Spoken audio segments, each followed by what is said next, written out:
ബി.ജെ.പിയിൽ നിന്ന് 2 കോടി വാങ്ങി. ബി.ജെ.പി മുൻ കൗൺസിലറുടെ ഓഡിയോ പുറത്തുവിട്ട് മാല പാർവതി. ജനറൽ ബോഡിയിൽ ചോദ്യങ്ങൾ ഉയർന്നതിന് പിന്നാലെ തങ്ങൾ അംഗത്വം രാജിവെക്കുകയാണെന്ന് പ്രഖ്യാപിച്ചാണ് ഇവർ പോയതെന്നും മാല പാർവതി. താരസംഘടനയായ അമ്മ ഭരണസമിതിക്കെതിരെ ഗുരുതരമായ സാമ്പത്തിക രാഷ്ട്രീയ ആരോപണങ്ങളുമായി നടി മാല പാർവതി. തെരഞ്ഞെടുപ്പിൽ സ്ഥാനാർത്ഥികളെ നൽകാമെന്ന് പറഞ്ഞ നടി ശ്വേതാ മേനോൻ ബി.ജെ.പിയിൽ നിന്ന് 2 കോടി രൂപ വാങ്ങിയതായി മാല പാർവതി വാർത്താസമ്മേളനത്തിൽ ആരോപിച്ചു. ഈ വിഷയം മുൻപ് അമ്മയുടെ ജനറൽ ബോഡി യോഗത്തിൽ ഉന്നയിച്ചപ്പോൾ ശ്വേതാ മേനോൻ ഉൾപ്പെടെയുള്ളവർ അവിടെ നിന്ന് ഇറങ്ങിയോടുകയാണ് ചെയ്തതെന്നും മാല പാർവതി വ്യക്തമാക്കി.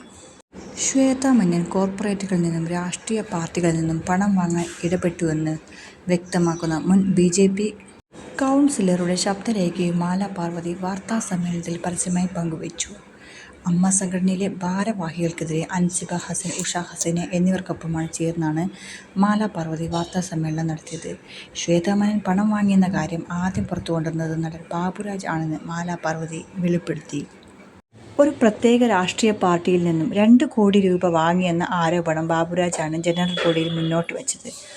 ആദ്യ ദിവസം ഇത് ഞങ്ങൾ അത്ര ഗൗരവമായി എടുത്തിരുന്നില്ല. എന്നാൽ പിറ്റേ ദിവസം ലക്ഷ്മിപ്രിയ ഈ വിഷയം വീണ്ടും പറഞ്ഞപ്പോഴാണ് ഇതിൻ്റെ ഗൗരവം മനസ്സിലാവുന്നത്.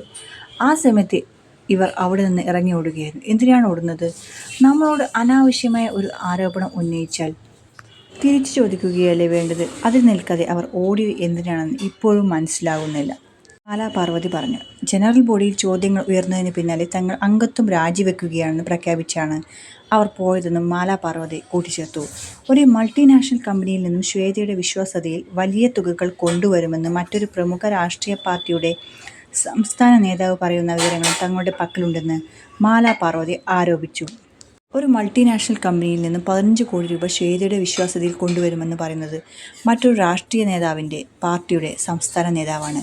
അവർ മുൻ കൗൺസിലർ കൂടിയാണ്. അവർ അമ്മയിലെ അംഗമല്ല. അവർക്ക് അമ്മയുമായി എന്താണ് ബന്ധമെന്ന് ഞങ്ങൾക്കറിയില്ല. ഞങ്ങൾക്ക് അത്തരം കോർപ്പറേറ്റ് കമ്പനികളുടെ പണം ആവശ്യമില്ല എന്നതാണ് പ്രധാന കാര്യം. ശ്വേതയ്ക്ക് കോൺഗ്രസോ ബി.ജെ.പിയോ സി.പി.എമ്മോ ഏതു പാർട്ടിയിലോ പ്രവർത്തിക്കാം. അതിൽ തങ്ങൾക്ക് ഒരു എതിർപ്പുമില്ല. എന്നാൽ അതിൻ്റെ മറവിൽ അതിൻ്റെ രാഷ്ട്രീയ അജണ്ടകൾ സംഘടനയ്ക്കുള്ളിൽ നടപ്പിലാക്കാൻ ശ്രമിച്ചാൽ അതിനെ ശക്തമായി എതിർക്കുമെന്നും അതിനെ ചോദ്യം ചെയ്ത ആളാണ് അൻസിബയെന്നും മാല പാർവതി വ്യക്തമാക്കൂ.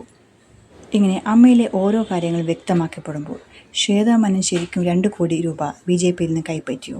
ഏതായാലും പുതിയ വാർത്തകൾക്കും സത്യങ്ങൾ പുറത്തറിയാനുമായിട്ട് ഈ ചാനൽ ഫോളോ ചെയ്യും. ഈ വീഡിയോ ഇഷ്ടമായെങ്കിൽ ലൈക്ക് ചെയ്യൂ, കമൻറ്റ് ചെയ്യൂ, ഷെയർ ചെയ്യൂ. ചാനൽ സബ്സ്ക്രൈബ് ചെയ്യാനെങ്കിൽ ബാക്കിയുണ്ടെങ്കിൽ ചാനൽ സബ്സ്ക്രൈബ് ചെയ്ത് സപ്പോർട്ട് ചെയ്യൂ. Thank you.